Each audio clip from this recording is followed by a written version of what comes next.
gentlemen, and monsters of all ages, I hope you're ready for an absolutely sublime time. A fantastic, bombastic, wonderful experience as I am finally bringing you the updated version of one of my favorite builds. One of my favorite ways to play Monster Hunter as a whole. It may not be all that physically large, but boy oh boy does this thing pack a punch. 2 packs a day. That's right, people. It's the day that you've all been waiting for. The day of the Dragon Piercer. So without further ado, my punch-packing little peace lilies, today I present to you a little build that I like to call Dragon Piercer. Looks like you're seeing double. Because it just so happens that the one that I'm showing you has dragon element on it, and, well, it does piercing damage, but, like, lots of piercing damage, so, you know, Dragon Piercer. I'm sorry. Starting off with why this build exists, followed by what the build itself actually is, and then the playstyle to adopt while using this build.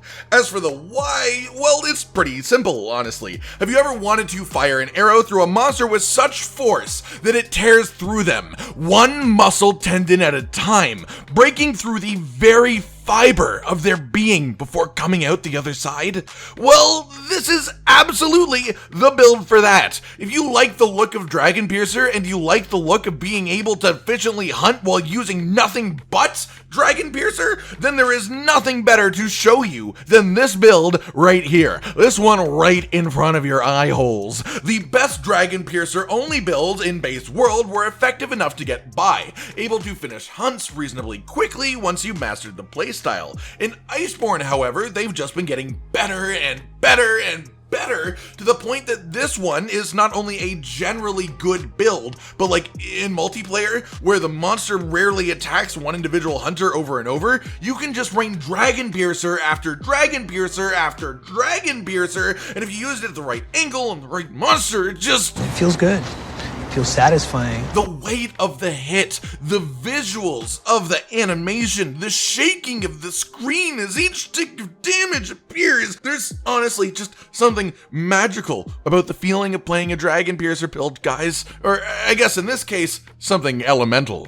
Moving on to the build itself then, we'll start off with, as usual, the most important part of any build, realistically, the weapon itself. In this case, we'll be using the Safi Drakbow, though technically speaking, if you really want to min-max this 100% as all Safi elemental bows are equal statistically, you would technically have one of each element to be able to bring on hunts, depending on what the monster itself is weak to. Though especially with Dragon Piercer, even more so than most ways of playing, element is a very minimal part of your actual damage. It is more just the dicing on top. For display purposes, this is the dragon version, and this is my favorite version, because it's the only version that I feel good about calling Dragon Piercer. Stop saying that! As far as the awakening abilities for the weapon, you want 3 attack 5s, an attack 6, and then Velkhana Divinity for that sweet set bonus piece. And then for weapon augments themselves, there are 2 options available to you depending on how you want to use this build. The pure damage route is just double attack augment with a defense.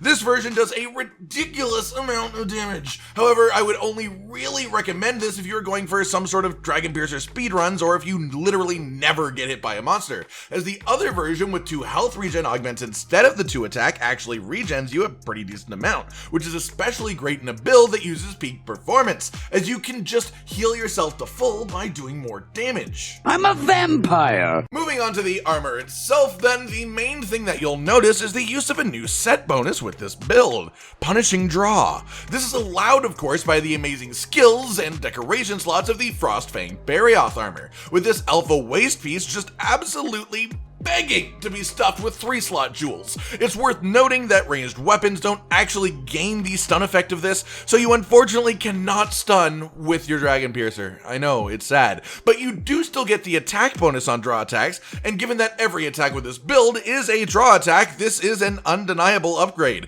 especially when combined with, again, just how damn good the armor piece itself is. items. Maybe it's meant to be. And then of course we have the pure value of the Kulf Beta arms, allowing us to absolutely maximize our offensive skills in this set, even with the extra skills required to make a Dragon Piercer build specifically function in the first place. As a result, from purely the armor skills and charms, we have a really strong base here. Adding in the decorations then, it's time to appreciate just how goddamn powerful this build actually is. Look at it, glimpse at its glory. As a whole then, the set comes equipped with 5 Agitator for 10% affinity and a whole whack of damage against an unraged monster, 3 attack boost for a chunk of extra attack, 3 health boost because it just fits in this build and is great to have, 3 critical boost as this build is 100% affinity, 3 critical draw, which is what makes this build have 100% affinity as long as you only use the draw attacks, 3 peak performance for a massive attack boost when at full health, 3 quick sheath to, sheath quicker, 2 recovery up to increase our recovery, 2 piercing shots for a massive increase on piercing damage, which Dragon Piercer does, 2 special ammo boost, which is a massive increase on special ammo, which Dragon Piercer is, 2 divine blessing for free on our armor pieces, bow charge plus for an extra level on our attacks and therefore higher possible damage, and then the set bonuses of crit element, which does ever so slightly benefit us as we are using elemental weapons, and Frostcraft also boosts element, even though Dragon Piercer has a really low elemental value for its damage in general. Then of course Frostcraft for a ton of extra damage as long as we are sheathing frequently, which we are, and then finally Punishing Draw for the extra attack values on our draw attacks. As well, the mantles that I would recommend bringing for this are Rocksteady and Temporal. As with most builds, though, Evasion Mantle is absolutely excellent for this build as well, so I would take that into consideration for sure. As for the jewels in these mantles, just add as much attack or recovery as you feel comfortable with. Nothing else is really important at this point. And guys, the best part of this build is just how actually comfortable it is to use. Like, up to this point, it has been so hard to have a good Dragon Piercer build with full health boost, not to mention also the recovery up. This is just the best version that this build has ever been. Guys, if you have any interest, any at all, in playing Dragon Piercer, this is the best time to give it a try. Do it now. As for the playstyle itself of this build, it may surprise you to find out that it is based around, Dragon Piercer, and oh boy does this baby pierce dragons well. Your main playstyle will be to draw your bow out using the trigger to enter a charging state draw attack, and then once you have reached full charge, unleash your Dragon Piercer upon the monster from their longest point through their weakest parts. This build can struggle against some smaller, shorter monsters, but against particularly big ones, it's just madness. It's insane. So learn which targets this works best for, and then even more importantly, make sure you know which angles you want to fire this at them. Math. When it comes to the best situations for this build, it is absolutely stellar in multiplayer, where you are very rarely the target of the monster itself, which allows you to just rain attack after attack back to back from preferable angles in a safe position. But that said, if you want to hunt solo with this build, you should absolutely take the Shield Spire Palico gadget, which essentially serves the same purpose of forcing the monster to attack something that isn't you, leaving you free to send pierce after pierce after pierce through its soft hide. One main thing of note is that sometimes there just isn't a safe moment to fire off a Dragon Piercer. The animation is long and it roots you to a spot for an excruciatingly long time.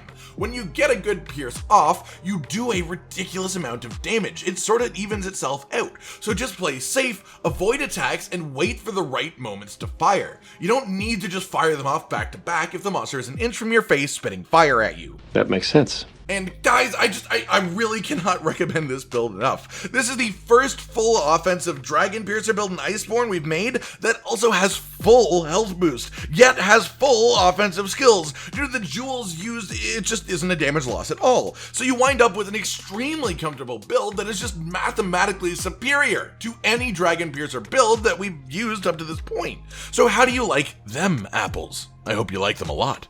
Really, because I care about you. Alright everyone, I've been Cotton Dinosaur and this has been the newest build of one of my favorite ways to play this game. Dragon Piercer. Did you like this build? What weird skill or weapon attack would you like to see us make a build with next? Like if you liked the video, subscribe and hit the notification bell for more, and most importantly, ladies and gentlemen, until next time, stay sweet.